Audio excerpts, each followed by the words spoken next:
consider the true cause why such things. Here, once again, he's repeating whatever Casca has seen. Now, my question is, why should Casca repeat these things? Because Casca wants the audiences to know that he had been overhearing the conversation between Cicero and Casca. Otherwise, how could Cassius know that Casca had met a lion near the Capitol? How could Cassius talk about these unnatural scenes if he had not overheard the conversation between Casca and Cicero? So, Caesar very rightly talked about the character of Cassius. He told Antony that Cassius is a great observer. He looks quite through the deeds of men. And such men are dangerous, he had said to Antony. Who? Julius Caesar. In the second scene of Act 1. Look at this. He says, Cassius says, if you would consider the true cause, why all these fires? Nobody is talking about fires. The heavens dropping fires. The common slave's left hand, flaming and burning. And men in fire walking up and down the streets of Rome. He's talking about these fires because he had overheard the conversation between Casca and Cicero. Our common sense should tell us, my dear friends, that Cassius had in fact overheard whatever had happened between Casca and Cicero. Cassius says, if you would consider the true cause, why all these fires? Why all these gliding coasts? I've already talked about gliding coasts when I talked about these men all in fire without making noise, walking up and down the streets of Rome like coasts. Women in heap, trembling and melting in fear. These ghastly women. They swore to Casca that they had seen men all in fire walk up and down the streets of Rome.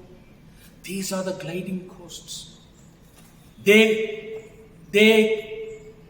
were definitely not men, They were ghosts of men.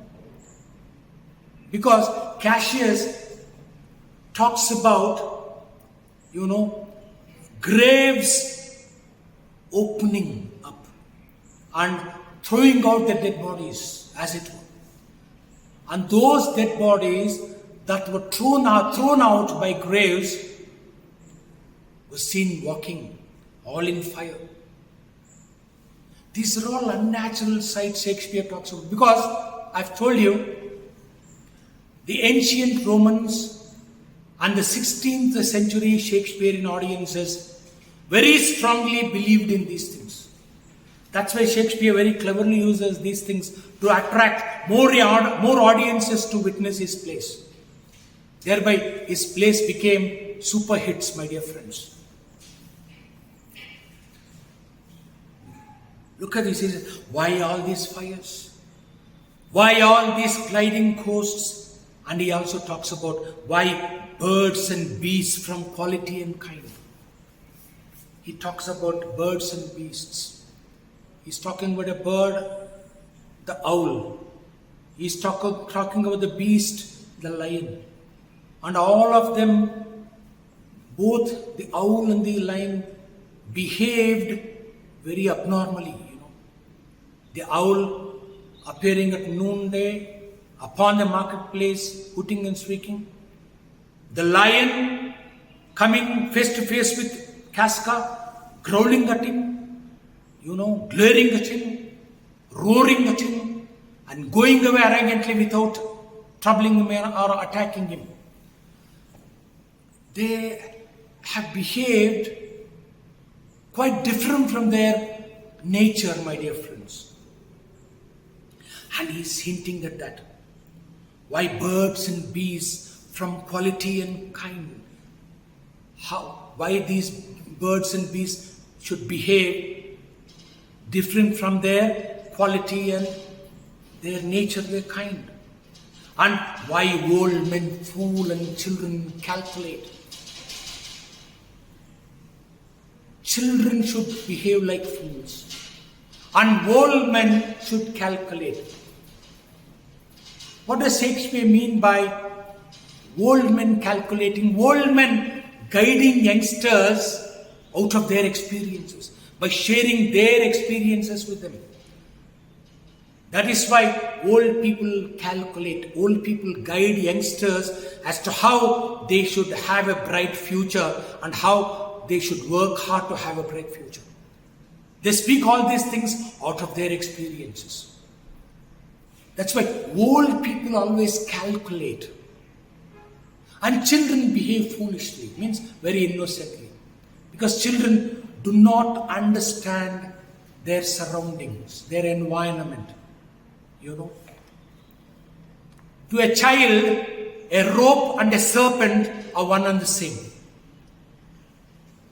I'm talking about Raja Rao's novel Serpent and the Rope. To a child doesn't see difference between a rope and a serpent,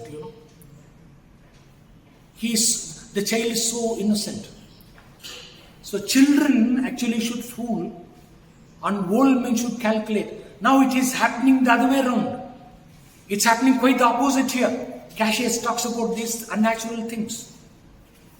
He says, why old men fool and children calculate? And why all these things, all the things he had said just a little earlier, why all these things should change from their ordinance, their natures and their preformed qualities, All these things have changed from their existing qualities in nature, and all these things have behaved in a different way. Why should such things happen? Is Cassius's argument. All these things are happening because gods are angry with the faults of the people in Rome. That's why he had told earlier, in the earlier scene, he had told Brutus, the fault, dear Brutus, is not in our stars but in ourselves. It is in ourselves, he said. And because of those faults of the people, keeping quiet and allowing a weak Caesar to grow into a dictator, gods are angry, he says. And gods are, showing all these unnatural sights and they are predicting some danger is going to happen to your country in the form of Julius Caesar becoming a dictator. What is the danger? The only danger that could happen to the Romans is to become slaves to Caesar. This should be avoided, says Cassius. Understood? He says, why all these things change from their ordinance, their natures and preformed qualities to monstrous qualities. Their natural qualities have been changed to terrible qualities, to unnatural qualities. And I've already talked about these things. I need not once again repeat. And why, when you look at these things, why you shall find that nature has combined all these things to give us a warning that there is something bad going to happen to our country. In the form of Julius Caesar becoming a king and then becoming a dictator and making his people his slaves. Then you shall find that heaven hath infused them. Heaven, gods have combined these things with these spirits to make them instruments of fear and warning.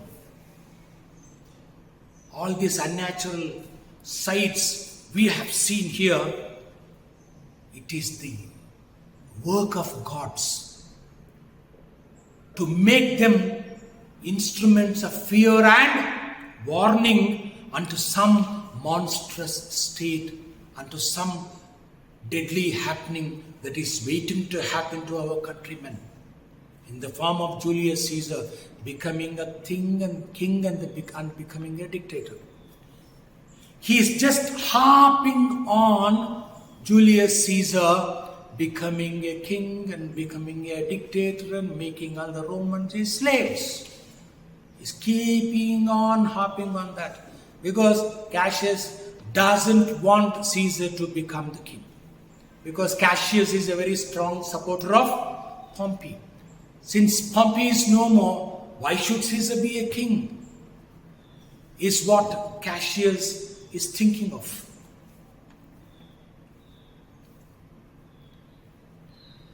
Now he comes to indirectly naming Caesar. He says, now could I Casca?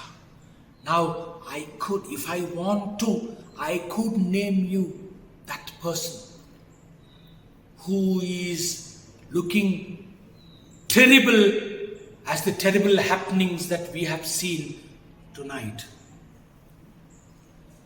Cassius says, now could I Casca name to thee, I could name to you a man, I could give you the name of a man most like this dreadful night. I could give you the name of a man who's behaving like a dreadful night, like this deadly night. That man is also growing like and behaving like this dreadful night. You want me to name that man? I could name you that man, but he doesn't name. That is the cleverness of Cassius. He wants Casca to come out with that name Caesar. And Casca does that. And Cassius wins here. He says Cassius is a great observer of people. Do you know? This is what Shakespeare wants everybody to do. We have to observe people. We have to be great mind readers, you know. That's why this scene reminds me of Shakespeare's lines in Hamlet. You know, in Hamlet, Shakespeare makes this minister Polonius speak to advise his son Laertes when Laertes is about to leave for France from Denmark, you know. The entire action takes place in Denmark in Hamlet. This is what Polonius tells his son Laertes. Oh, my dear son, you are going to a new country called France. And there you may make friends with many. Do not believe every friend of yours. You should test their honesty and sincerity. And it is up to you to test their honesty and sincerity. And then you will know who is a trusted friend and who is not. Filter those untrustworthy people away and tie those trustworthy people, honest friends to your soul with ropes of steel, with hoops of steel, he says.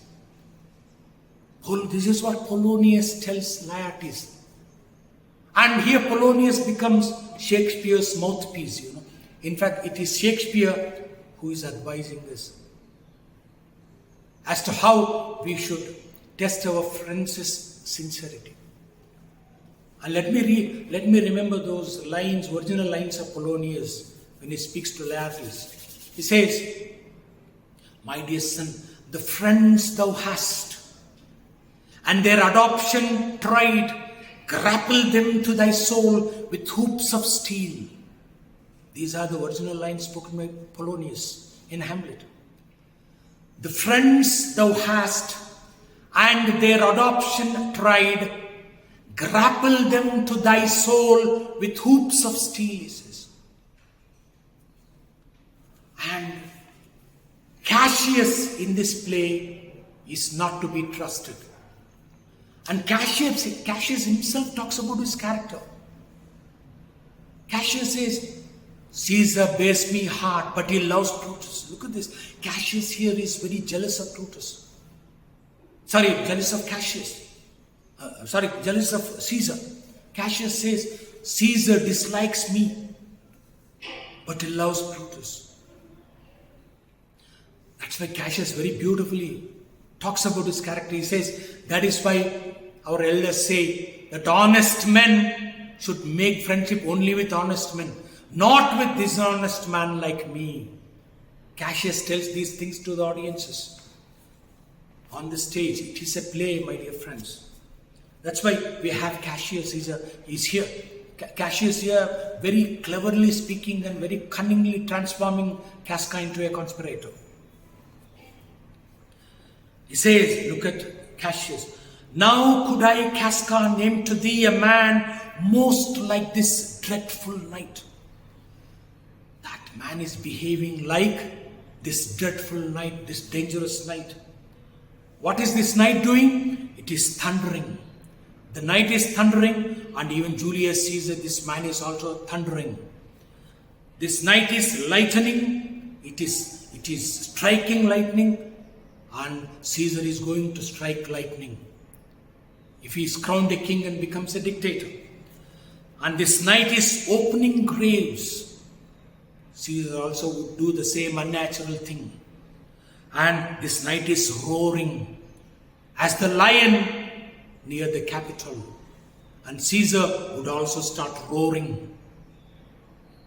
Instead of screaming and crying like a human being, he would start roaring like the king of the jungle if he becomes a king and becomes a dictator. Look at this, he says, now could I, Casca, name to thee a man most like this dreadful knight that thunders, lightens, opens graves, and roars at that the lion in the Capitol? How could Cassius know that the lion had roared near the Capitol if he had not overheard the conversation between Casca and Cicero? So this is what is about Cassius's character. He is a great observer. Students should, give these examples to prove that Cassius is a great observer. Then he says, let me name this man, a man no mightier than thyself or me in personal action. Personally speaking, he is not stronger than you, Casca. He is not stronger than me, Casca. But still, he is growing stronger than all of us. He is not growing, he is allowed to grow. Look at the language, my dear friends. Caesar is not growing stronger by himself. He is allowed to grow stronger by the people. Because here, Cassius says, people are behaving like sheep, hence Caesar is behaving and howling like a wolf, ready to attack the sheep. If people had not behaved like sheep, Caesar wouldn't have behaved like a wolf. This is what Cassius's argument is. And he says, Caesar wouldn't have become a lion or a tiger if people had not behaved like innocent hinds, Hinds. Look at this, he says, a man. I can take out the name of a man who is no stronger than yourself or me. In personal action, personally is no more, because he had already talked about Caesar's weakness. He says Caesar is definitely not stronger than Cassius, because in that swimming competition in the Tiber river, when the river was in floods, Caesar was about to drown, and it was Cassius who, helped Caesar live. It was Cassius who helped Caesar from drowning. This goes to show that Cassius is definitely stronger than Caesar physically in personal action. That's why he says, in personal action, I would like to name that man who is no stronger, no mightier than you yourself or me in personal action, yet prodigious grown. Even though he is not stronger than me or you, he is still prodigious grown. He is still dangerously grown. He is still dangerously growing, very unnaturally growing. And he is growing and he is becoming fearful as these strange happenings that we find in nature. These strange eruptions, these strange sights, this terrible storm, the terrible lightning, tempest dropping fire. This weak Caesar is behaving like this terrible night. And he is a man who is no mightier than you or me in personal action, but still he is growing so great. But Cassius doesn't take out the name of Caesar. He says he could name that man. Then Casca names that man. By slip of the tongue, Casca takes out Caesar's name. Casca says, it's Caesar that you mean, is it not Cassius? Look at this. Who spells the name of Caesar? Is it Cassius or Casca? Cassius makes Casca take out the name of Caesar. And thereby induce Casca to become a conspirator to assassinate Caesar. Casca says, it is Caesar that you mean. Is it not Cassius? Then Cassius, look at Cassius. Immediately Cassius doesn't say, yes, it is Caesar. He says, let it be who it is. Look at the way Cassius very cleverly, argues with Casca. He says, let it be who it is. If it is not Caesar, let it be somebody else. I don't care, says Cassius. Let it be who it is. But one thing let me tell you, my dear friends, my dear Casca, he says, for Romans now have thews and limbs like to their ancestors. Now he talks about the physical, appearance of the present Romans and compares the strong Romans of the present to the strong Romans of the past. And says that Romans are physically strong like to their ancestors, but they are mentally weak. They don't have this rebelling spirit against injustice. They're keeping quiet and allowing a weak man to become a king and a dictator. Because our minds are not controlled by our fathers. Because our father's spirits are dead. Cassius says, our spirits are being controlled by our mothers. That is why we have already started becoming slaves. Even before Caesar could become a king and a dictator, we have already started becoming slaves, acting like slaves, and suffering silently like slaves. This humility, this, submissiveness is proving that we are womanish. We are not manly, we are womanly. We are cowardly. Womanly here gives you the meaning of being a coward, being a timid slave, who doesn't have freedom to speak out his mind, as it were. Look at Cassius, he says, let it be who it is. For Romans now have thews and limbs like to their ancestors. The Romans have thews, muscles and limbs like to their ancestors, but oh the while our fathers' minds are dead, and we are governed with our mother's spirits, and our yoke and suffering shows womanish. Yoke is slavery, And suffering is the silent suffering of a slave. Cassius is trying to suggest to Casca that, including Casca, the Romans have already started becoming slaves and behaving in a very submissive way to Julius Caesar. See, when you are shouting the name of Caesar, and when you are treating Caesar as a god, you are a subordinate. Caesar is an ordinary man. He is no more stronger than Casca or Cassius in personal action. But people are treating him as a god. That means that people have already started behaving like slaves.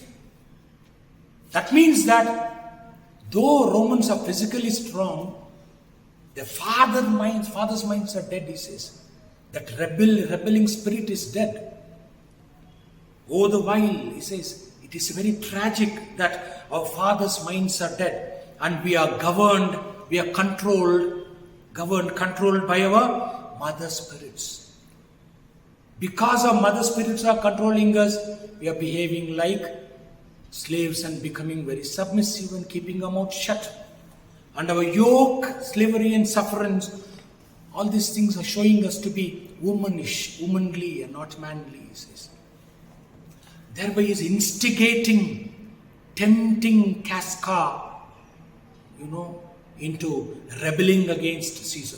Then Casca says, indeed, they say the senators tomorrow mean to establish Caesar as the king.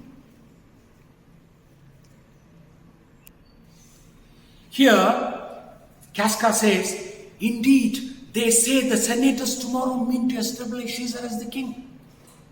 I've come to know that the senators have decided to crown Caesar as the king. And he will be crowned by sea and by land in every place except in Italy, he says. Caesar is going to have the powers of a king in the entire Roman Empire except in Italy, because the Romans have never liked the concept of a single man ruling them. And because of that, perhaps Caesar's supporters want to test and see the patience of the Romans after Caesar becomes a king, outside of Rome. Okay. And he shall wear his crown by sea and land in every place occupied by the Romans, except here in Italy. He will not be a king here in Italy for a few days, because the Romans do not like the concept of one man's rule. That's why Caesar's supporters are waiting and observing the attitude of the Romans after Caesar becomes the king in every place. And if they are good with it, then Caesar would be made a king even in Rome. This is what the plan of Caesar's supporters. And Casca doesn't know that. He just says, indeed they say the senators tomorrow mean to establish Caesar as a king. And Caesar is going to wear his crown by sea and land in every place, save in Italy. When he says that, then Cassius becomes very angry. When Cassius comes to know that Caesar is going to be crowned a king, the following day, Cassius's anger, knows no bounds. His anger becomes uncontrollable. And now his jealousy comes out of him. And now he is ready to commit suicide if Caesar becomes a king. And I'll talk about Cassius's reaction and response to whatever Casca said in my next video. Till then, go through the lines and then try to once again understand whatever I have interpreted. Okay? We'll meet up in my next video. Bye. God bless you.